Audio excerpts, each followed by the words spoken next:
Taller de manejo del trauma torácico.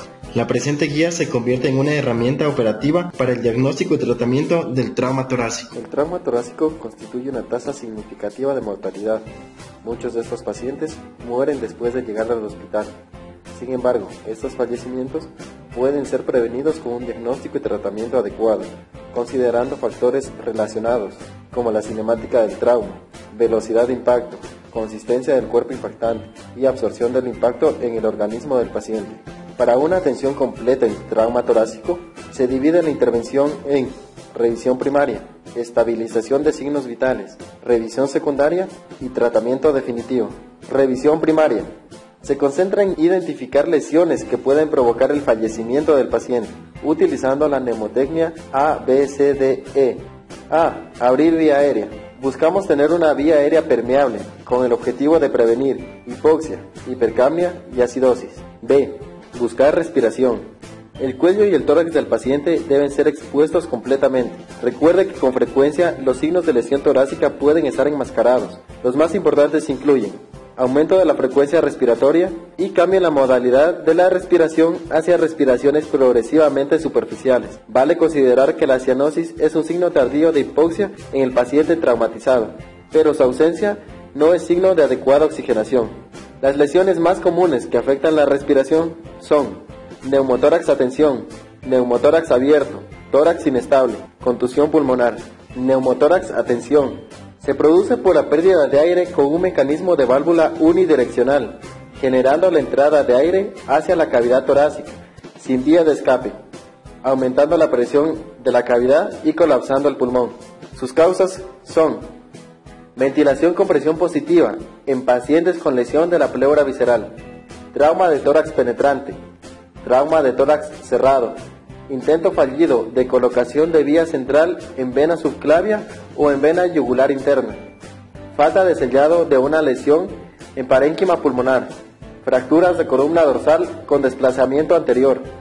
El diagnóstico es netamente clínico.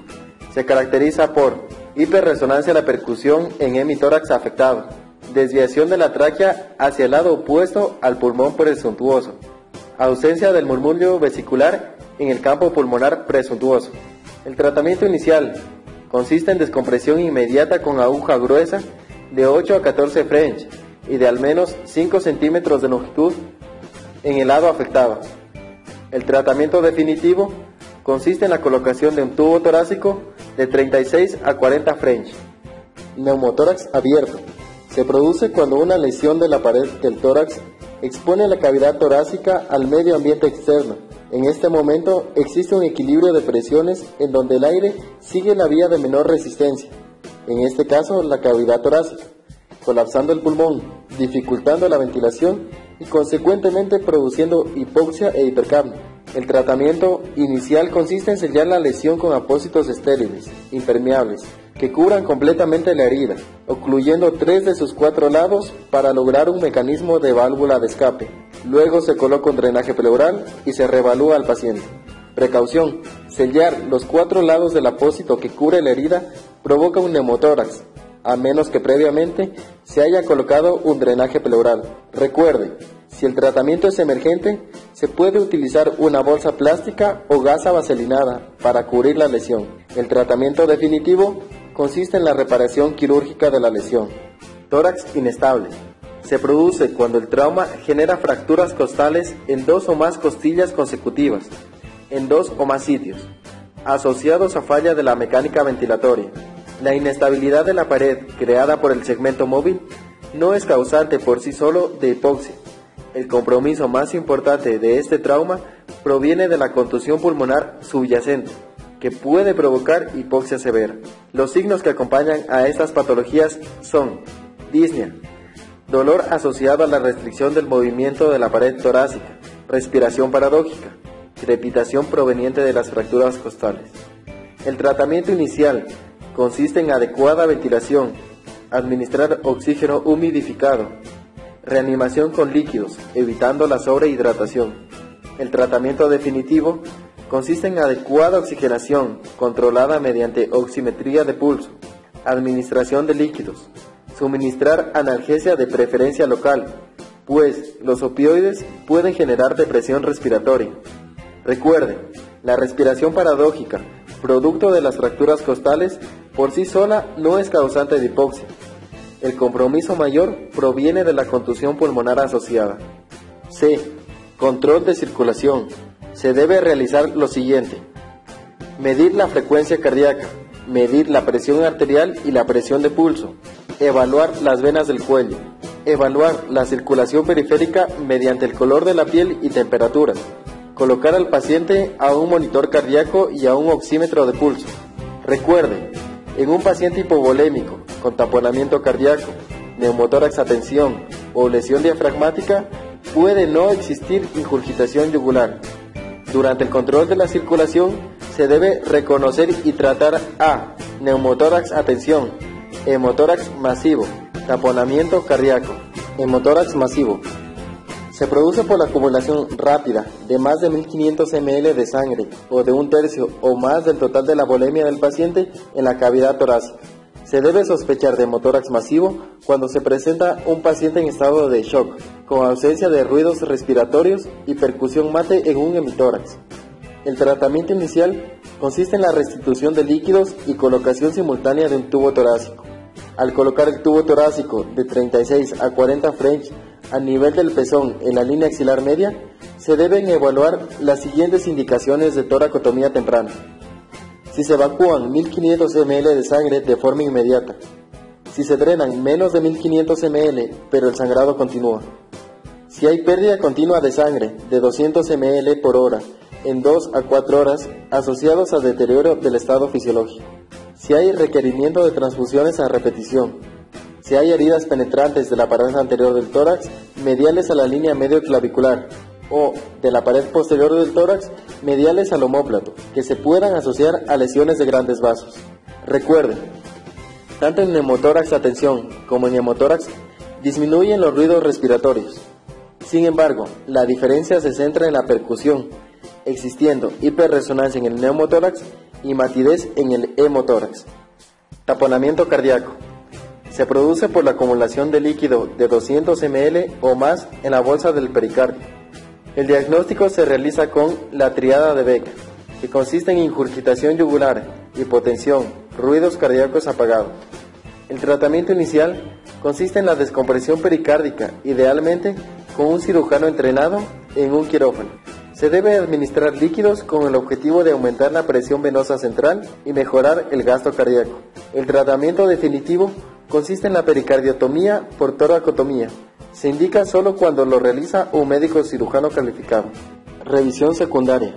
Se requiere realizar un examen físico completo, una placa de tórax preferiblemente con el paciente de pie, control de gases arteriales sanguíneos, monitorización con oxímetro de pulso y electrocardiograma, considerar las potenciales lesiones letales, neumotórax simple, hemotórax, contusión pulmonar, lesiones en árbol traqueobronquial, lesiones cardíacas cerradas, ruptura traumática de aorta, lesiones traumáticas del diafragma, lesiones esofágicas contusas.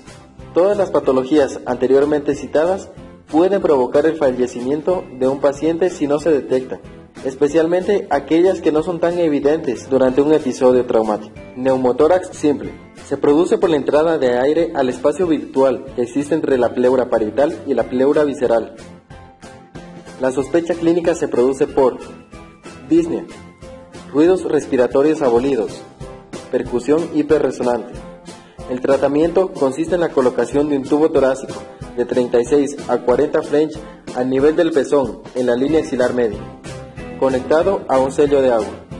Recuerden, un paciente que tuvo un neumotórax traumático o en el que se sospecha la posibilidad de desarrollar un neumotórax a tensión intraoperatorio nunca deberá ser sometido a anestesia general o a ventilación mecánica a presión positiva hasta que se le haya colocado un tubo torácico. Hemotórax.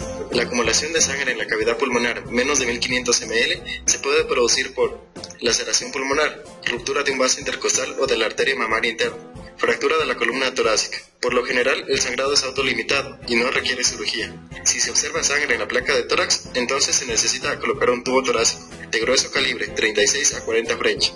Basándonos en la condición hemodinámica del paciente, debemos considerar la intervención quirúrgica.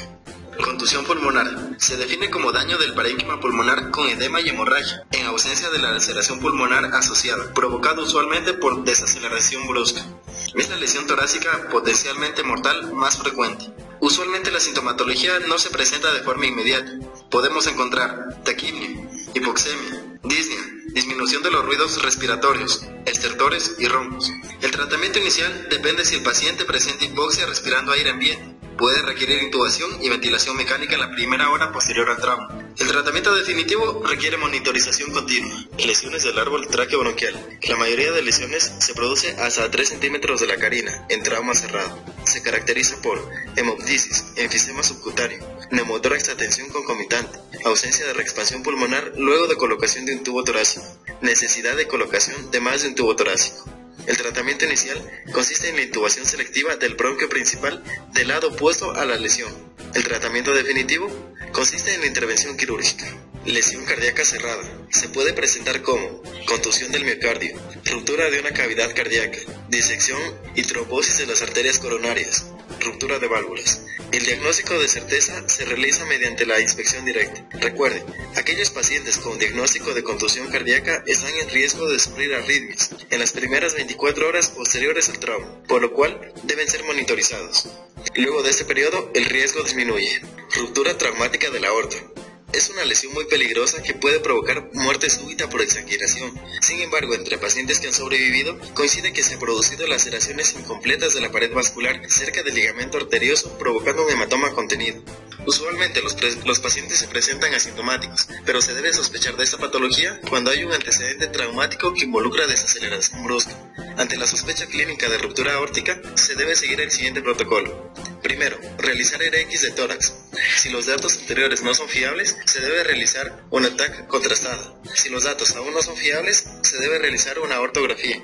Recuerde, retrasar el tratamiento de este tipo de trauma puede generar muerte intrahospitalaria. Ruptura traumática del diafragma. Este tipo de trauma se diagnostica con mayor frecuencia en el lado izquierdo, debido a la protección hepática en el lado derecho del diafragma. El mecanismo de lesión influye en el tiempo de herniación de la lesión traumática.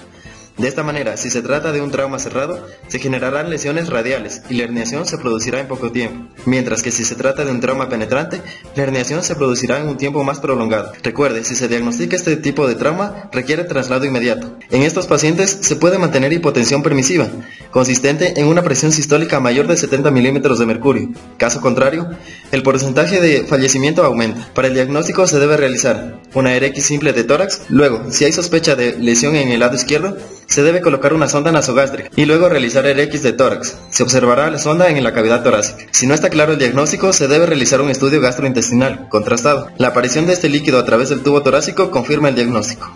Para el tratamiento, se requiere reparación quirúrgica directa. Ruptura esofágica por trauma cerrado. Se debe sospechar de la lesión en cualquier paciente con neumotórax izquierdo o hemotórax sin fractura costal y con trauma directo en epigastrio. Shock o dolor exagerado posterior al trauma directo en epigastrio. Cuando el tubo torácico muestra partículas de contenido intestinal o gástrico. Cuando hay presencia de aire intestinal en el tubo torácico. El diagnóstico se confirma por esofagoscopía, mientras que el tratamiento es el drenaje pleural y mediastínico con reparación directa de la lesión. Entre otras lesiones torácicas tenemos enfisema subcutáneo, lesión torácica por aplastamiento, fracturas costales del esternón y escápula. Enfisema subcutáneo puede resultar de una lesión de la vía aérea, lesión pulmonar o raramente explosión. El enfisema no requiere tratamiento, pero sí la causa que lo desencadenó. Ante el posible desarrollo de un neumotórax de tensión, se debe colocar un tubo torácico de 36 a 40 French. Lesión torácica por aplastamiento. Usualmente se presenta con signos provocados por el aplastamiento como presencia de plétora y petequias en cara, parte superior del tórax y brazos. Por una compresión aguda y temporal de la vena cava superior. Puede asociarse edema masivo e incluso edema cerebral. Las lesiones asociadas se deben tratar. Fracturas costales del esternón y escápula. Las fracturas de escápula y esternón usualmente se producen por trauma directo y se pueden asociar a contusión pulmonar. En raras ocasiones es necesaria la reparación quirúrgica. Si una luxación posterior externo-clavicular causa obstrucción de la vena cava superior, se debe reducir de inmediato en quirófano. Sin embargo, las fracturas más frecuentes son las fracturas costales, logrando desencadenar una dificultad en ventilación, oxigenación y tos inefectiva. Si dividimos en segmentos las lesiones costales, es importante considerar fracturas de las costillas superiores, del primer al tercer arco costal. Fracturas de costillas medias, del cuarto al noveno arco costal. Fracturas de costillas bajas, del 10º al 12º par costal. Se debe solicitar RX de tórax para confirmar el diagnóstico. Recuerde, está contraindicado colocar tela adhesiva, cinturones costales o fijación externa en fracturas costales. La clave del tratamiento reside en el manejo agresivo del dolor, evitando la depresión respiratoria. Considere, para detectar cualquier lesión relacionada al trauma de tórax, tenemos que enfocarnos en la técnica MES. Miro movimientos torácicos, escucho ruidos respiratorios, auscultando ápices y bases pulmonares, y siento percutiendo en busca de hipertimpanismo o matidez.